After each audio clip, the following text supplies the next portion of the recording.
Well, once again, Unit encounters an alien invasion, which is kind of what they do anyway, you know. So you've got Axos shows up, and of course the doctor's got to look into this and everything. And oh look, there's these golden people coming out of their organic spaceship that looks like some kind of worm-like creature, and you go in and out of the ship through, well, it's ass. Yeah, at least that's what it appears. Anyway, all kind of shenanigans ensue. They have captured the master, and they're using him. It was his idea that led them to Earth. But the Axos people, hey, look, we're out of fuel and we need help. So in exchange, we're going to give you this cool stuff called axonite. And it's a thinking molecular structure that can form itself into anything you need. And so you got some government representatives that says, oh, this is great, and this is going to make my career. So he's all interested in it and everything. And of course, should you just trust it? No, you shouldn't. I mean, look where it came from. Turns out the whole thing's a fraud, a bamboozle, a hornswoggle, as it were. None of the creatures are actual sentient creatures unto themselves. The whole big worm that opens its ass and poops these guys out is the only single entity, and the axonite is just pieces of it. So it can turn those into anything at once, like the supposed people of Axos, when it's all just Axos, you know. And the golden Greek god-looking figures, that's a facade, too. They actually all turn into these, you know, I don't know, giant walking pimples, carbuncles, pizza, and little squiggly wigglies. And it looks monstrous and disgusting, so, you know, it works out. And so back and forth and back. It takes a while to figure it all out. Of course, the doctor does.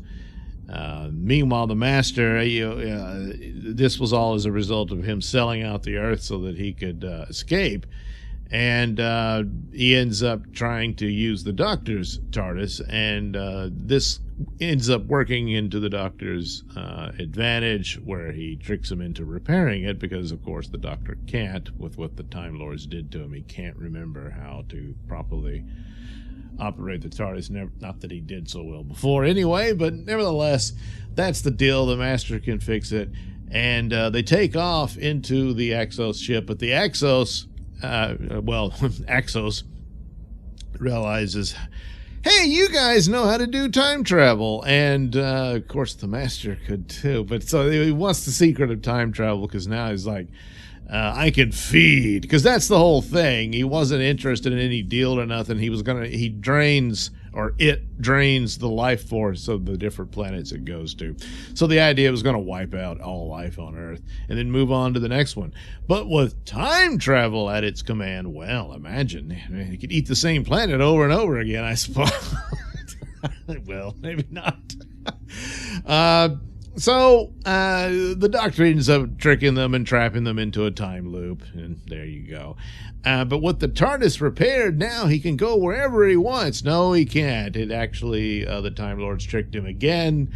It's programmed to go back to Earth, back to Unit, no matter what he does. So, you know, there's that. So, Axos, there was a lot of psychedelic attacks between attacking different members of Unit, copying them, this kind of thing, and attacking the Doctor and Joe, all that good stuff. And it's not bad. It's a good romp of Doctor Who.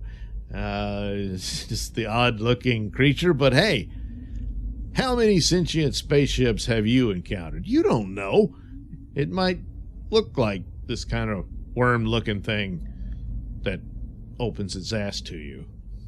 Yeah. Well, it's alien, you understand. Yeah. The only real flaw plot-wise that was rather apparent to me was, would the Master have fallen for the Doctor's ploy? so easily, even though that's the master's attitude. But the doctor at the end says, hey, screw the earth, I just want to get it the hell out of here. After having already fought him so many times on the moral grounds and whatnot. And I don't know. He's like, yeah, what are you playing at? Or he just would say, look, it's hopeless. I can't stop this thing. Let's just make a deal with it and skedaddle. Yeah. The master's evil, but he's not stupid. Yeah, and I suppose there could have been a scenario where he's just that desperate, and he was desperate to get off the Earth and get his TARDIS back, or just take the Doctor's, and get going. But the Doctor's attitude like that, I don't know. I mean, it's in the motion of the story at the time, and I suppose you just say, hey, went with it. Say, you know what? You're starting to make sense, Doctor. That's a good attitude. Said, finally, man, this guy finally gets it, well, but all in all, had fun with it, and that's what matters most, I think. And so the claws of Axos. And what were the claws exactly? Well, it was the Axonite, and anything else it forms. It never really formed a claw. Formed people, the walking carbuncles, stuff like that, but not really claws. But technically speaking, that's how Axos reached out to the humans in his attempt to manipulate them. So, well, he could eat them. Yeah. Anyway, something poops something out of its butt. Don't immediately touch that, But, the guy was an idiot bureaucrat, so of course he did.